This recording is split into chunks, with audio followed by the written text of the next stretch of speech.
ಹಾಗಾದ್ರೆ ಈ ಕುಂಕುಮ ತೈಲದ ಸ್ಪೆಷಾಲಿಟಿ ಏನು?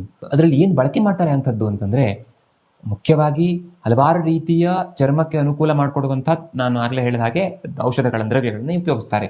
ಜೊತೆಗೆ ಮುಖ್ಯವಾಗಿ ಕುಂಕುಮ ಅಂತಂದ್ರೆ ಕೇಸರಿ ಅಂತ ಅರ್ಥ. ನಾವು ಕೇಸರಿ ಬಾತ್ಗೆ ಬಳಕೆ ಮಾಡುವಂಥ ನಿಜವಾದ ಕೇಸರಿ ಇದೆಯಲ್ಲ, ಈ ಕಾಶ್ಮೀರದಲ್ಲಿ ಅದನ್ನು ಬೆಳೀತಾರೆ, ಆ ಕೇಸರಿಗೆ ಸಂಸ್ಕೃತದಲ್ಲಿ ಕುಂಕುಮ ಅಂತ ಕರೀತಾರೆ.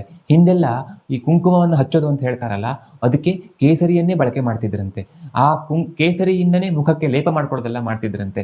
ಆದರೆ ಇವತ್ತು ನಾವು ಅಷ್ಟು ದೊಡ್ಡ ಶ್ರೀಮಂತರಲ್ಲ, ನಾವು ಬ್ರಿಟಿಷರ ಆಡಳಿತ ಆದ ನಂತರ, ನಮ್ಮಿಂದ ಎಲ್ಲ ಲೂಟಿ ಅವರು ಹೊಡೆದ ನಂತರ ನಾವು ಎಷ್ಟು ಬಡವರಾಗಿದ್ದೇವೆ ಅಂತಂದ್ರೆ, ನಿಜವಾದ ಕುಂಕುಮವನ್ನು ಬಳಕೆ ಮಾಡ್ಲಿಕ್ಕೆ ಆಗಲ್ಲ.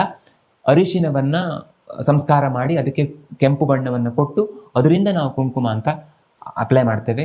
ಈಗ ಕೆಮಿಕಲ್ ಕೂಡ ಸಿಗತ್ತೆ ಬಿಡಿ. ಸೊ ಅದೇನೇ ಇರಲಿ, ಕುಂಕುಮ ಅಂದ್ರೆ ಅದು, ಕುಂಕುಮಾದಿ ತೈಲ ಅಂತಂದ್ರೆ ಅದು, ಮತ್ತೆ ಉಳಿದೆಲ್ಲ ದ್ರವ್ಯಗಳನ್ನ ಬಳಕೆ ಮಾಡಿ ತಯಾರು ಮಾಡಿದಂಥ ತೈಲ ಅಂತ. ಈ ಕೇಸರಿ ಬಗ್ಗೆ ಮತ್ತೆ ಎಕ್ಸ್ಪ್ಲೇನ್ ಮಾಡ್ಬೇಕಾ?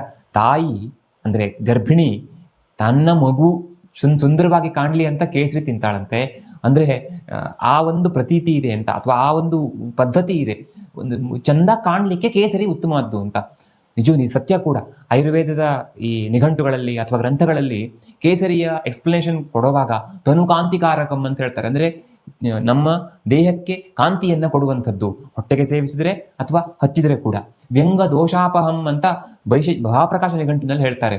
ಅಂದ್ರೆ ಈ ಬಂಗನ್ನ ತೆಗಿಲಿಕ್ಕೆ ಇದು ತುಂಬಾ ಅನುಕೂಲಕರ ಅಂತ.